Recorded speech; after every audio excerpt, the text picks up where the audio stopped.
കോതമംഗലത്തെ അൻസിലിന്റെ മരണം കൊലപാതകം തന്നെയെന്ന് സ്ഥിരീകരിച്ച പോലീസ്. പാരക്വറ്റ് എന്ന വിഷം നൽകിയാണ് പെൺസുഹൃത്ത് അൻസിലിനെ കൊലപ്പെടുത്തിയത്. പെൺകുട്ടി കുറ്റം സമ്മതിച്ചു. എന്തിൽ കലക്കിയാണ് വിഷം നൽകിയത് എന്നറിയാൻ ചോദ്യം ചെയ്യൽ തുടരുന്നു. അലി അക്ബർ ഷാ നമുക്കൊപ്പം. അലി അക്ബർ ഷാ, ഗ്രീഷ്മയുടെ കേസിന് ശേഷം അടുത്ത പെൺസുഹൃത്ത് നടത്തുന്ന കൊലപാതകമായി അൻസിലിന്റെ മരണം മാറുകയാണ്. ഈ വിഷമടക്കം സംഘടിപ്പിച്ചത്, അൻസിലിനെ ഈ വിഷം നൽകിയത് സംബന്ധിച്ചിപ്പോൾ കണ്ടെത്തലുകൾ എങ്ങനെയാണ്?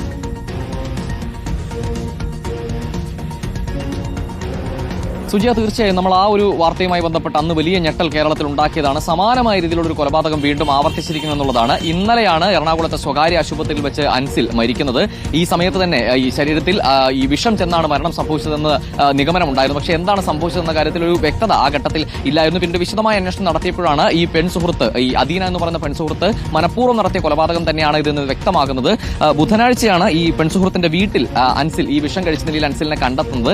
ഈ പെൺസുഹൃത്ത് തന്നെ ഈ അൻസിലിന്റെ ഉമ്മയെ ഫോൺ വിളിച്ച് പറയുകയായിരുന്നു, മകനെ വിഷം കൊടുത്തിട്ടുണ്ട്, വേണമെങ്കിൽ വന്ന് രക്ഷിക്കാമെന്ന്. അതേപോലെ തന്നെ അൻസിൽ തന്നെ ഫോണിൽ പോലീസിനെ വിളിച്ച് ഇത്തരത്തിൽ തന്നെ രക്ഷപ്പെടുത്തണം, താൻ ഈ സാഹചര്യത്തിലാണുള്ളത് എന്ന് അറിയിക്കുകയും ചെയ്തു. അങ്ങനെ പോലീസ് എത്തിയാണ് അൻസിലിനെ പിന്നീട് ആശുപത്രിയിലേക്ക് മാറ്റുന്നത്.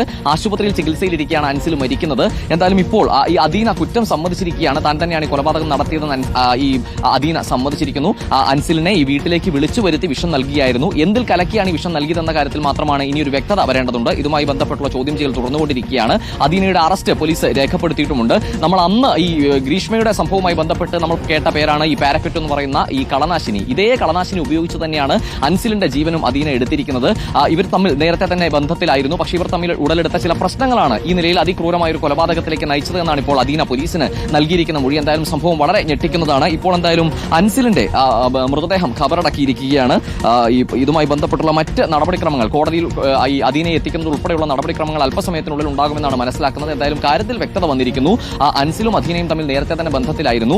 ഈ അദീനയ്ക്ക് മറ്റ് ഒരാളുമായി ബന്ധമുണ്ടായിരുന്നു. ആ ബന്ധമുള്ള വ്യക്തി ഇപ്പോൾ ജയിലിലാണ്. ഇയാൾ ജയിലിൽ നിന്നും ഉടനെ തന്നെ പുറത്തിറങ്ങും. ഇയാൾ പുറത്തിറങ്ങുന്നതിന് മുൻപ് അൻസിലിനെ ഒഴിവാക്കുക എന്നതായിരുന്നു അദീനയുടെ ലക്ഷ്യമെന്നതാണ് പോലീസ് പറയുന്നത്. ഇതിനുവേണ്ടിയാണ് ഈ നിലയിലൊരു അതിക്രൂരമായ കൊലപാതകം അദീന നടത്തിയത് എന്നതുമാണ് പോലീസിന് നിലവിൽ ഈ പ്രതിയിൽ നിന്ന് മനസ്സിലാക്കാൻ സാധിച്ചിരിക്കുന്ന വിവരം. അല്പസമയത്തിനുള്ളിൽ തന്നെ അദീനയെ കോടതിയിൽ ഹാജരാക്കും. സുജയ, വിവരങ്ങൾ നൽകിയത് അലി അക്ബർ ഷായാണ്. മറ്റൊരു